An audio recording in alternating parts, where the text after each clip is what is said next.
అదే RTV app వార్తల్ని క్షణాల్లో చదివే అవకాశం ఉంటుంది. ఒక న్యూస్ పేపర్, ఒక టెలివిజన్ ఛానల్ మీ చేతుల్లో ఎప్పుడూ ఉంటాయి. మాజీ ముఖ్యమంత్రి కేసీఆర్ గారు బోనస్ ప్రకటించి నేను రైతులను ఉద్ధరిస్తానని చెప్పి ఆ బోనస్ ఇవ్వకుండా విజయ డైరీని 10 ఏళ్లుగా పూర్తిగా నిర్వీర్యం చేసి ఇలా రైతులను అప్పుల పాలు చేసినటువంటి ఘనత కేసీఆర్ ప్రభుత్వం దక్కింది. ఇప్పటికే ఆ బోనస్ ₹4 3 ఏళ్లుగా రైతులు ఎదురు చూస్తున్నారు.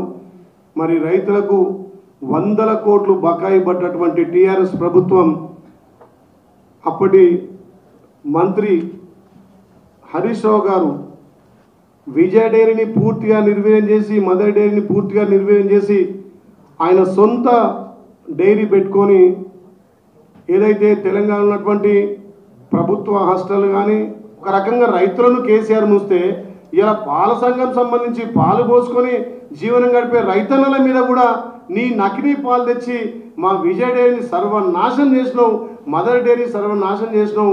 మా గౌరవ ముఖ్యమంత్రి మాకు మాట ఇచ్చిండు, విజయ డైరీని మదర్ డైరీని కాపాడుకునే బాధ్యత మా ప్రభుత్వం పైన ఉంది. ఏదైతే నిలిచిపోయినటువంటి బోనస్ కూడా తప్పకుండా ఇద్దాం, రైతులను కాపాడుకుందాం, తెలంగాణలో రైతులకు పెద్దపీట వేద్దాం.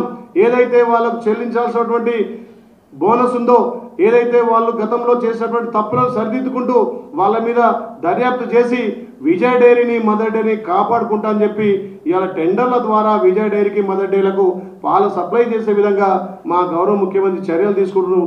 మీ లెక్క దొంగ కంపెనీలు పెట్టి మీ సతీమణి పేరు మీద, మీ బినామీ పేరు మీద మిర్చి మిల్క్ అని చెప్పి ఇంకొక మిల్క్ అని చెప్పి ఇలా టెండర్ లేకుండా సప్లై చేసిన ఘనత మీది.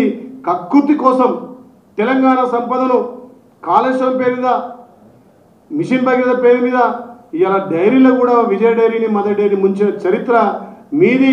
మీ పాపాలు ఎక్కువైనాయి కాబట్టే తెలంగాణ ప్రజలు మిమ్మల్ని ఇంట్లో కూర్చోబెట్టిరు. ఇంకా కూడా మీ చిల్లర బుద్ధులు మానుకోకపోతే రంగా బిల్లరు గ్రామాలలో తరిమి కొడతారు, జాగ్రత్త.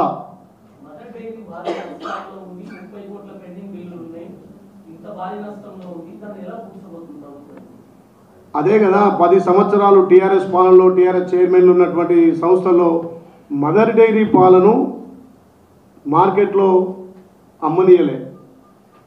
ఇదే ఇప్పుడు నీకు చెప్పినటువంటి హరీష్ రావు సతీమణి పేరున్నటువంటి మిల్చీ మిల్క్ సంబంధించినటువంటి టెండర్లు లేకుండా మదర్ డైరీ విజయ డైరీ పాలను సప్లై చేయకుండా, అంటే ప్రభుత్వ రంగ సంస్థలు గురుకుల హాస్టల్ కావచ్చండి, హాస్పిటల్లో సప్లై చేసే మిల్క్ను బంద్ చేసి వాళ్ళ సొంత ప్రోడక్ట్ అయినటువంటి మిర్చి మిల్క్ను పాలను సప్లై చేయడం వల్ల ఇక్కడ పాల ఉత్పత్తి పెరిగి సప్లై చేయలేకపోయినాయి. సప్లైలో ఇలా దొంగ కంపెనీలు సప్లై చేసాయి కాబట్టి నష్టాలు చవిచూసినాయి. అందుకే దీని మీద గౌరవ ముఖ్యమంత్రి గారు సీరియస్గా తీసుకొని మదర్ డైరీని విజయ డైరీని రెండు కూడా అభివృద్ధి బాటలో నడపడానికి మళ్ళీ చర్యలు తీసుకుంటున్నాం. తప్పకుండా అప్పుడు రైతులను మోసం చేసిన చరిత్ర కేసీఆర్ది. రుణమాఫీలో మోసం చేసిండు. 2014లో బోనస్ ఇస్తని చెప్పి ఇప్పటికీ 3 సంవత్సరాల బకాయిలు ఉన్నాయి, 100 కోట్లు పెండింగ్ ఉన్నాయి.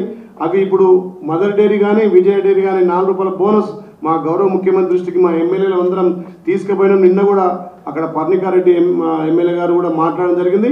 తప్పకుండా ఏదైతే బకాయిలు ఉన్నాయో అవి రేవంత్ రెడ్డి అన్న మా ముఖ్యమంత్రి. మరిన్ని వీడియోస్ కోసం ఛానల్ ని సబ్స్క్రైబ్ చేయండి, లేటెస్ట్ అప్డేట్స్ కోసం వాట్సాప్ ఛానల్ ని ఫాలో చేయండి అండ్ లింక్ డిస్క్రిప్షన్ లో ఉంది.